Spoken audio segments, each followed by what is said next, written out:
بسم اللہ الرحمن الرحیم۔ السلام علیکم۔ امریکہ غیر قانونی تارکین وطن کے خلاف کارروائی کا آغاز۔ امریکی صدر ڈونلڈ ٹرمپ کی انتظامیہ نے غیر قانونی تارکین وطن کے خلاف وسیع پیمانے پر کارروائی کا آغاز کر دیا ہے۔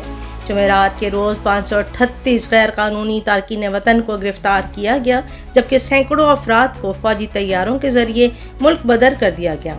دفاعی حکام کے مطابق 2 فوجی طیارے گواتی مالا روانہ کیے گئے، جنہوں نے 265 افراد کو ڈپورٹ کیا۔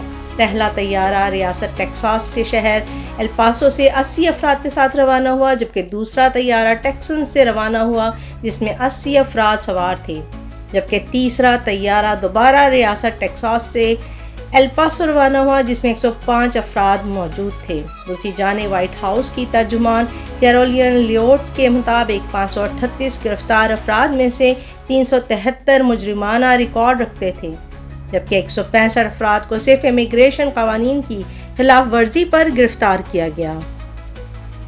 امریکی صدر ٹرمپ نے شمالی کیرولائنا میں ایک پریس کانفرنس کے دوران کہا کہ ہم خطرناک اور سخت مجرموں کو نکال رہے ہیں۔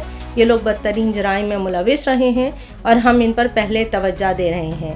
امریکہ میں امیگریشن قوانین میں سختی کے بعد امیگریشن اینڈ کسٹمز انفورسمنٹ کو ہدایت دی گئی ہے کہ وہ غیر قانونی طور پر داخل ہونے والے افراد کو فوری طور پر ڈپورٹ کریں اور انہیں پناہ کی درخواست دینے کا موقع نہ دیں۔ امریکی میڈیا کے مطابق میکسیکو نے ابتدائی طور پر جمعرات کو ایک امریکی فوجی طیارے کو اپنے ملک میں اترنے کی اجازت دینے سے انکار کر دیا تھا، تاہم امریکی حکام کے مطابق یہ معاملہ ایک انتظامی مسئلہ تھا جسے جلد ہی حل کر لیا گیا۔ واضح رہے کہ صدر ڈونلڈ ٹرمپ کی کامیابی کے بعد سے امریکہ اور میکسیکو، جو کہ طویل عرصے سے اتحادی اور پڑوسی ہیں، کے تعلقات میں تناؤ بڑھا ہے۔ ٹرمپ نے میکسیکو پر 25% یکساں ٹیرف عائد کرنے کی دھمکی دی ہے تاکہ میکسیکو کے راستے امریکہ میں داخل ہونے والے تارکین وطن کو روکا جا سکے، تاہم ابھی تک یہ ٹیرف نافذ نہیں کیا گیا ہے۔